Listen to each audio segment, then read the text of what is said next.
Գաղտնիք չէ, որ արդեն մի քանի տարի է, ինչ դերասանուհի Լուիզա Ղամբարյանը բացի իր բուն մասնագիտական գործունեությունից, նաև հանդիսավարությամբ է զբաղվում ու այդ կադրերով պարբերաբար կիսվում է սոցիալական հարթակներում։ Նրա հերթական հրապարակումը ևս այդպիսին էր։ Լուիզայի տարածած տեսանյութում երևում է, թե նա ինչ ջերմ է շփվում Նորա Հարսի հետ։ Մանկությանս տարիների մասին ինձ հիշեցնում են լրագրողներն ու աղջիկս։ Ես ապրում եմ ներկայով և մտածում ապագայի մասին։ Այնուամենայնիվ մանկությունից լավ հիշողություններ ունեմ, շատ ուրախ զվարթ օրեր էին, որոնք կապված էին արվեստի, պոեզիայի ու երաժշտության հետ։ Իմ հայրը դերասան չդարձավ, բայց իր հոգու խորքում միշտ եղել է արտիստ։ Նա մեզ սովորեցնում էր հայ ռուս դասականների բանաստեղծություններ։ Մեր տանը կազմակերպում էինք հանդեսներ հորս գլխավորությամբ։ Մանկությունս ասոցացվում է լավ մարդկանց հետ, որոնք նստում էին սեղանի շուրջ, պատմում տարբեր պատմություններ։ Մանկության տարիներից միայն լավ հիշողություններ են, նույնը չէի ասի պատանեկության տարիների մասին։ Պատանեկությունս համընկավ 88-ի շարժման և դրան հետևած դժվար տարիների հետ։ Հիշում եմ, հայրս ստեղծագործ, կյանքը մի գաղափարի համար ապրած և սերունդներ կրթած մարդ գնում էր այգու ծառեր ներկտրում, որ իր երեխաներին կարողանար տաքացնել։ Երբ ասում էին, որ հորս կորցնելուց հետո ավելի եմ զգալու նրա կարիքը, կարծում էի, թե մարդիկ են ինչ-որ բաներ են խոսում, բայց իսկապես ոչ մի կերպ չեմ կարողանում հարմարվել նրա բացակայությանը։ Ամեն վայրկյան ունեմ նրա կարիքը։ Իմ պապան ոչ միայն կենսաբանական հայր էր, այլև շատ լավ ընկեր, խորհրդատու։ Պատահական չէ, որ ընտրեցի ինձանից տարիքով բավական մեծ ամուսին։ Ես հիմա հասկանում եմ, ինչու առաջ չէի հասկանում։ Հայրս ինձ համար իսկապես իդեալ է եղել։ Ինչ վերաբերում էր թերություններին, միշտ ասում էր, որ ես միայն մեկ թերություն ունեմ։ Անզուսպ եմ, անզուսպ իմ ցանկություններում, իմ բառերի ու էմոցիաների մեջ։ Ասում էր աշխատիր քո զսպվածության վրա, եղիր ավելի կառավարելի, ավելի զուսպ և համբերատար։ Սա մեղի պես տպավորվել է մեջս։ Ես չեմ սիրում մենակություն, տարիներ առաջ ձգտում էի մենակության, հիմա ոչ, բայց չեմ էլ սիրում շատ ակտիվ, մարդաշատ միջավայր, չունեմ շատ ընկերներ, որովհետև առաջ շատ ունեի, կյանքը մաղեց նրանց։ Նրանք գուցե շատ լավ մարդ են, գուցե ես եմ սխալվել, որ ընկերությունը չշարունակվեց։ Կյանքի դասերը հանգեցրին նրան, որ հիմա ունեմ քիչ, բայց իսկական ընկերներ։ Ժամանակի ազդեցությունը իհարկե շատ մեծ է, թե կնոջ, թե տղամարդու ինքնադրսևորման վրա, բայց մեծ հաշվով կարծում եմ, որ մարդը ինքն է որոշում իր ճակատագիրը, նաև թե ինչպես պետք է հասնի իր ձգտումներին։ Մի լավ խոսք կա, ուզում ես լինել երջանիկ, եղիր, թե ինչպես ես հասնում դրան, դա քո գործն է և քո որոշումը։ Մեկի համար դա ցանկացած պատ և բարոյական նորմ քանդելը և ամեն գնով ուզածին հասնելն է, բայց մարդ էլ կա, որի համար հստակ սահմանափակումներ են դրված։ Ասենք նա երբեք չի կարող ուրիշի երջանկության հաշվին կառուցել իր երջանկությունը։ Ես դրական եմ ընկալում տղամարդկանց և առաջին հերթին նրանց մեջ դրական հատկանիշներ եմ փնտրում։ Տղամարդկանց ավելի ընդունում եմ, քան հակառակը։ Կան կանայք, ովքեր տղամարդկանց մեջ տեսնում են հակառակորդի, որսորդի կամ շան։ Կարծում եմ, այդպիսի կանանց կյանքում ինչ-որ բան սխալ է ընթացել։ Ես գնահատում եմ տղամարդկանց, կարևորում եմ նրանց անհրաժեշտությունը կնոջ կյանքում։ Կինը կին է, երբ իր կողքին կա տղամարդ, որի ուսին կարող է հենել գլուխը։ Չեմ սիրում, երբ տղամարդը չունի հումորի զգացողություն, տգետ է, ձեռնփակ,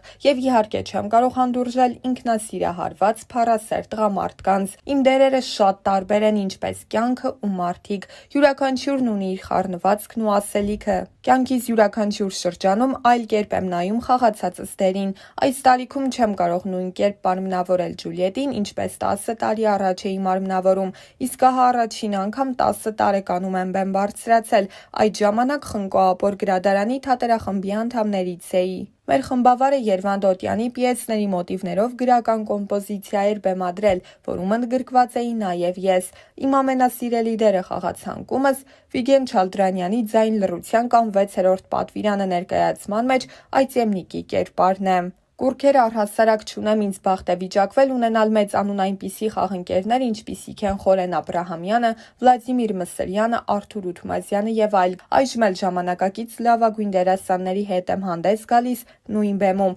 սակայն Մերիլ Սթրիփի հետ մի խորքային ֆիլմում կցանկանայի հանդես գալ։ Ինձ համար ամենաթանկ մրցանակը Լեփլեցուն դահլիճներն ու գնահատող հանդիսատեսն են։ Իմ ամենամտերիմ ընկերուհին սակայն այս ոլորտից չէ, բնագավառում էլ շատ լավ գործընկերներ ունեմ, որոնց հետ հիանալի հարաբերությունների մեջ եմ, բայց իմ ուսուցչի Արմեն Խանդիկյանի խոսքը ինձ համար շատ ազդեցիկ ու ծանրակշիռ է, իմ բնույթով հայտնի մարդու խառնվածք չունեմ, չեմ սիրում, որ ինձ ճանաչում են, մի փոքր քաշվում եմ ու չեմ կարողանում վայելել պահը, հայտնիությունը սահմանափակում է իմ ազատությունը, շատ պարտավորեցնող է, պետք է կարողանաս արդարացնել քեզ վստահող մարդկանց սպասելիքները։ Լուիզը նաև հրապարակման էր հանդես եկել ինստագրամյան իր էջում տեղադրելով լուսանկար, որին կից գրել էր. «Ես հոգնել եմ, ուզում եմ հենվել որևէ մեկին», նշելով, որ դա ներկայացումից մի հատված է։ Չնայած իր ակտիվ դերասանական գործունեությանը գաղտնիք չէ, որ Լուիզայի անձնական կյանքը միշտ առավել շատ է հետաքրքրել հանրությանը։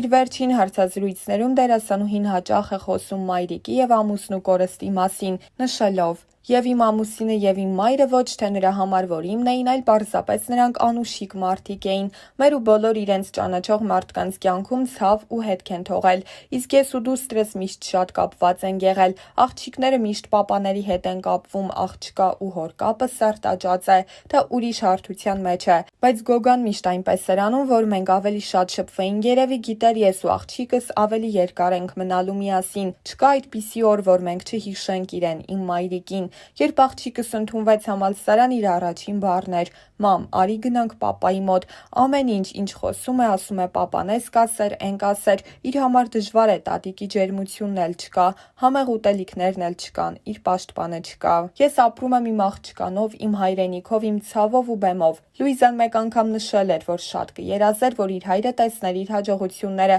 որոնք ունեցել է կյանքում։ Դերասանուհին ընդգծել էր, որ հիմա ավելի շատ իր մայրիկի հետ է խոսում և մայրիկի կարիքն ունի։ Դերասանուհին պատմել էր նաև իր և ամուսնու վերջին զրույցի մասին. «Ապրիլի 3-ն էր, մի քանի ժամ առաջ իր մահից։ Ինքը ինձ ասաց իմ բարի ու համարձակ Լուիզ։ Գարեջուր ուզեց, տվեցի, գիտեի, որ չի կարելի, բայց տվեցի։ Նստեցինք իրար կողք, փորձեցի ծիծաղեցնել, ինքն էլ փորձեց ծիծաղել։ Մեծերիցս լսել էի մարդիկ մահից առաջ սիրուն անում են, ինքն էլ սիրունացել էր։ Զգացի, որ այդ պահն է գալիս։ Ասաց խոստացիր, որ Գաբիի համար կանես ամենաճաշակով հարսանիքը, իր մոտ ամեն ինչ լավ է լինելու, ինքը կանի ճիշտ ընտրություն։ Ես նրան չեմ կորցրել, նա ներկա է, որովհետև այնքան շատ բան է թողել։ Ես իհարկե դեմ եմ հիշողությունների հետ ապրելուն, այն մարդիկ, ովքեր ապրում են միայն անցյալով, կորցնում են ներկայի զարկերակը, բայց նա այնքան մնայուն բաներ է թողել, արժեքներ, սովորույթներ, խորհուրդներ ու խոսքեր, քանի որ շատ բարի և իմաստուն մարդ էր և գիտեր,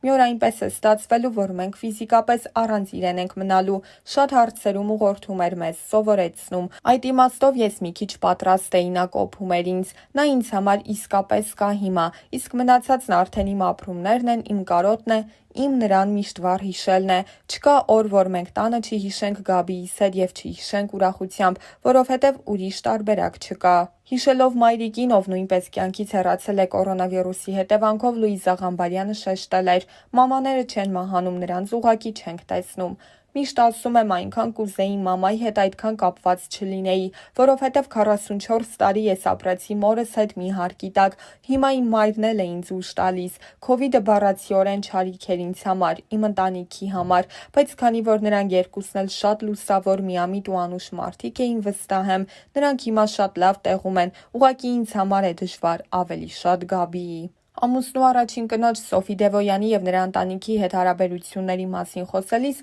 Լուիզա Ղամբարյանն ընդգծել էր, որ իրենք մեծ ընտանիք են և Գյորգիի մահից հետո ավելի են մտերմացել։ «Մենք միշտ եղել ենք բարեկիրթ և անկեղծ, որովհետև մեզնից ոչ ոք այլևս որևէ ակնկալիք չի ունեցել մեկը մյուսից։ Երբ ես հայտնվել եմ, ամեն ինչ վաղուց արդեն խաղաղությամբ տեղի էր ունեցել, իսկ Սոֆին շատ խոհեմ կին է, ինքնաբավ, կարծում եմ ինքն էլ նույն կարծիքն ունի իմ մասին։ Մենք միմյանց հետ բացառիկ անկեղծ ու սիրալիր հարաբերություններ ունենք։ Կորստից հետո նորից հասկացանք, որ հիմա ավելի քան անհրաժեշտ է միմյանց նեցուկ լինել։ Նա ինձ այնպիսի խորհուրդ է տվել, որը կարող էր տալ միայն սիրող մարդը»։